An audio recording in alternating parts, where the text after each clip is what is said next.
अब जैसे पुण्यात्माओं ये त्योहार मनाए जाते हैं, एक भक्त कह रहा था, एक नहीं बहुत से ऐसे भक्त में मिलते हैं, एक दो याद रह जाता है। उसने बताया था जब दीक्षा लेने आए किसी भक्त के माध्यम से साथ आए वो, उन्होंने बताया जी हमने आज 10 वर्ष हो गए कोई त्योहार नहीं मना लिया। कारण क्या है कि कभी तो हमारा एक 5-4 मेरे चाचा ताऊ 5-6 भाई थे, उनमें कभी तो किसी की मृत्यु हो जाती है, किसी खास जवान की, कोई बहन विधवा हो जाती है या घर का सदस्य मर जाता है। हमने 10 वर्ष हो गए कोई त्योहार नहीं बना लिया। तो पुण्यात्माओं अब वो त्योहार क्यों नहीं मना रहे?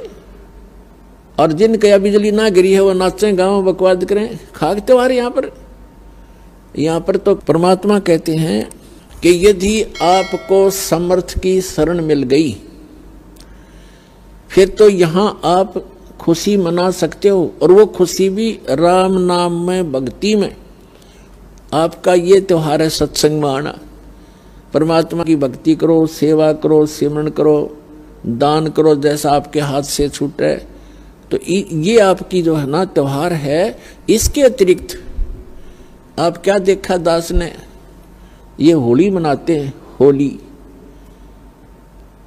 जब से हमें ज्ञान हुआ है हमारे बच्चे भी नहीं करते, छोटे छोटे बच्चे भी अपने घरों में रहते हैं, उस दिन बाहर नहीं निकलते, क्योंकि समाज में ये ज्यादा परंपरा प्रचलित है।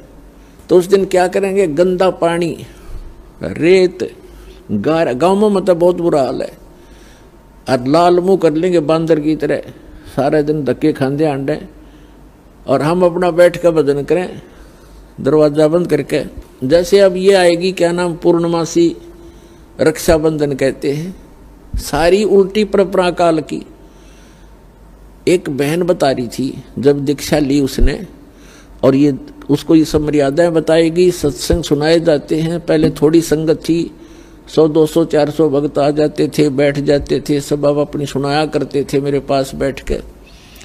तो एक बहन कह रही थी जी आप, पहली बार तो मैंने दुख हुआ था इस बात का जब ये सुना कि भाई रक्षाबंधन भी भाई का नहीं बांधना है। तो अब मुझे पता चला कि मैं रक्षाबंधन वाले दिन अपने भाई के रक्षा बांधने के लिए गई थी, रक्षाबंधन राखी बांधन खातिर गई थी, और मेरा भाई किसी कामवश मोटरसाइकिल पर गया हुआ था और उसकी इंतजार कर रही थी। अब क्या हुआ कि शाम के समय दुर्घटनाग्रस्त हो गया मेरा भाई, मृत्यु होगी, और उसका शव आया। ओए होए, अब पुण्यात्माओं हम रक्षाबंधन किस लिए बांधते हैं भाई का, बहन, कि हमारी रक्षा करे। अब जब वो अपनी ही रक्षा नहीं कर सके, अब बहन की रक्षा कहां से कर देगा? जो रक्षा करने वाला है परमात्मा का रक्षाबंधन बांधो, और उसका रक्षाबंधन है पुण्यात्माओं, उसका नाम लो, उसकी शरण में आ जाओ। भाई की भी रक्षा और बहन की भी रक्षा, बच्चों की भी रक्षा, अपनी भी रक्षा, पति पत्नी की भी रक्षा। तो हम भूल चुके हैं इन परंपराओं में, परमात्मा को भूल गए और अपने ही इस मकड़ी वाले जाल में फंस कर जीवन नाश कर जाते हैं। तो पुण्यात्माओं इन परंपराओं से हमने वापस होना पड़ेगा और उसी मार्ग पर आए। हम जैसे सफर कर रहे हैं तो सफर के अंदर ज्यादा सामान लेकर के नहीं चला जा सकता। तो ये जितनी परंपराएं हैं ये हमने लाद रखी है बेमतलब की, इनसे हल्का होकर ही हम इस सफर पर सफल होंगे और इनको हटाना होगा।